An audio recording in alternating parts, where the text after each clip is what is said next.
Today I'm gonna talk about the Russian things. That is, Alexei Navalny, who's the most prominent opposition figure in Russia so far.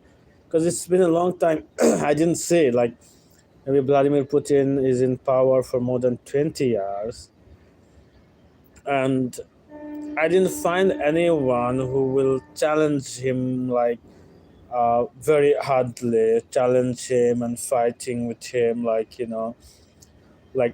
obviously not fighting means it's about the democracy and everything, but to be honest, in Russia the democracy is kind of not very much staying, but I don't know if the Russian president is really popular in the country that much that there is not uh, any person who can challenge him, or I don't know a lot about that, but the sudden death of Navalny is really shocked for the entire world. I have a little cold. Really, for the entire world is a little shock, and most of the Western country, European country, and other country are really told something that is kind of a very harsh word they use, or they said that the Russia Kremlin killed him, and most of them said mean the same thing, that the Kremlin killed him, and they tried to kill him before. They tried hard to kill him with the gas attack, maybe sarin gas or something, a chemical attack. Oh, okay, sorry, the chemical attack, and he was in Germany for a long time, and now everyone's saying that he paid like most of them told he knows kind of that if he goes to the Russia after the attack of the chemical attack, then he come back to Russia, and he knows that he will be in jail and he could be killed also, but still he come to Russia, like he said, that's my country. So that's a courage, that was a big courage, like some people can take. So he did. So I have a very like I respect him about that. Like he thinks about the country, because that time, who will go to back to the country when you think that you will die or you'll be in jail? Many exile leader, you can say, they are just staying other country and not try to go, or maybe not. In Russia there was no way to go, like when you attacked by a chemical, like a chemical attack in UK, that also happened, and it was a Russian agent, or some spy that did it, like you know Kim Jong Un's stepbrother once killed in Malaysian airport with kind of a gas or chemical attack. So, and it was the Pyongyang behind that, very much. Everyone knows that. And so, still, what he did, after the attack, he went back to Russia and faced the jail term and some other repercussion and repression. He was staying in Russia, and suddenly he died. He was maybe 49 years old or less than that. And his mom had, the official told his mom that it was a death syndrome. I don't know what medical term, maybe suddenly death, you know. So suddenly death is kind of unbelievable. But I support Vladimir Putin in some different way, but in this thing, I can support actually, because the Kremlin critique what happened. Like I can tell you one thing, that is a Pigoshin, like maybe the Pigoshin, the name I can't say correctly. Like what happened suddenly, it was a coup. He made a coup, and it was a kind of a big coup. Like they were going to the Kremlin or what, or Moscow. Their military was kind of, no one can stop them. Took uh, they took what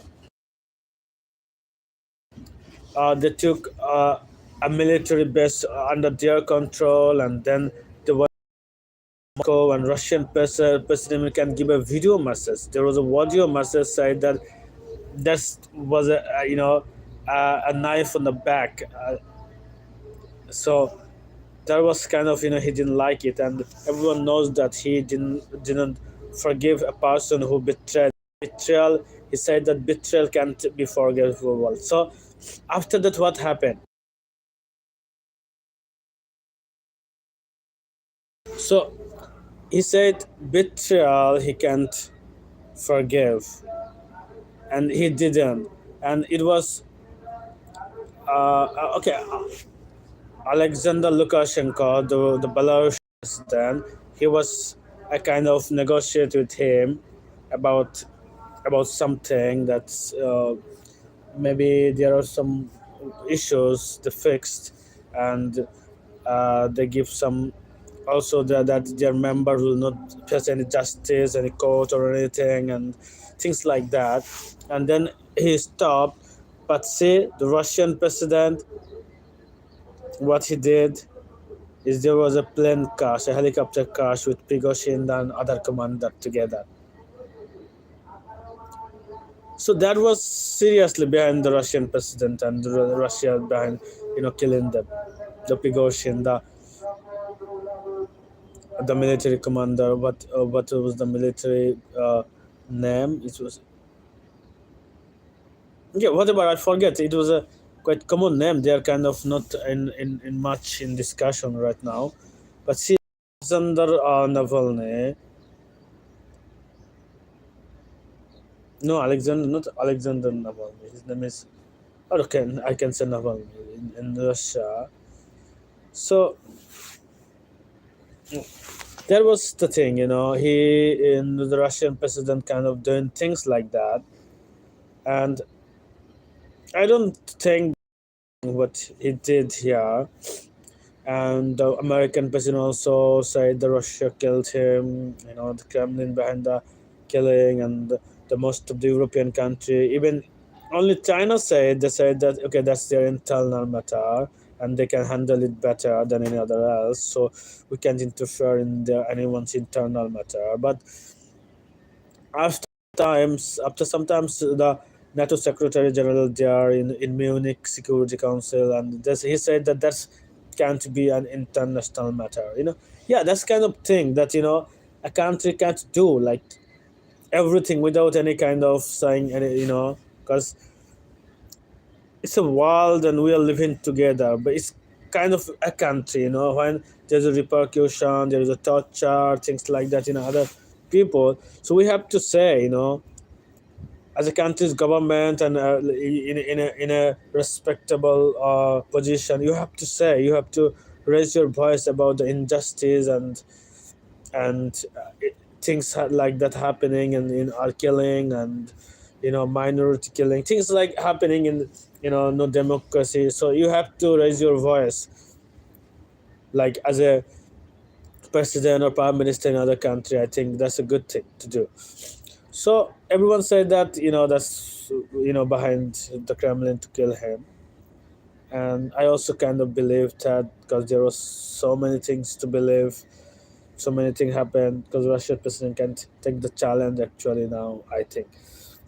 And the Alt Avdivka, this is a Donbas city, I think, a big city.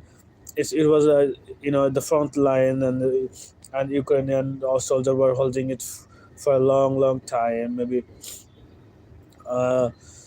like from the starting of the war. And the Russian soldiers you know uh, captured this city from yesterday, and they said that that's liberated, and they said the 15 Ukrainian soldier killed in that city in 24 hours. And the Kremlin's now, like President Zelensky said, is because of the encirclement, the went away, went in another position. They leave the city. So to avoid the being encirclement, there will be so many killed or something. And Zelensky also fired his top general. Now there is a new general, and things happening. And Russia is still in the war in a good position, and the West and other countries helping them. Zelensky and Ukraine, they're helping, but still the aid is not coming for time because of the Republican Party doesn't approve, and it's still too much money and ammunition and everything is will come soon. So also Israel attacked a Rafah community hospital, and there is a lot of killed, and a world leader also protesting. But I always telling that, see, America is protesting or saying that okay, you don't go through that, you can't do that, but still they're. Yesterday I saw they are giving a lot of ammunition, bomb, and everything to Israel. So I don't, you can't believe them actually what they are saying. There is no reason to believe whatever America is saying. Totally, what they're saying. Oh, don't do that, and giving the ammunition and things to do that. So what kind of you know thing this is? What kind of, I don't know, like that is too much bad for a country like that, to do that. And yeah, that's what I was going to say. And Navalny is he's tired, for sure now, and this is sad for the world, for democracy. I could say, really.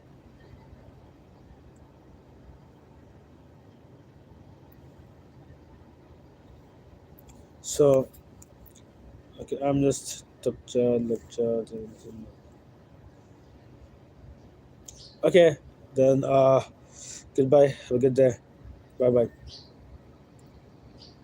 Okay, goodbye.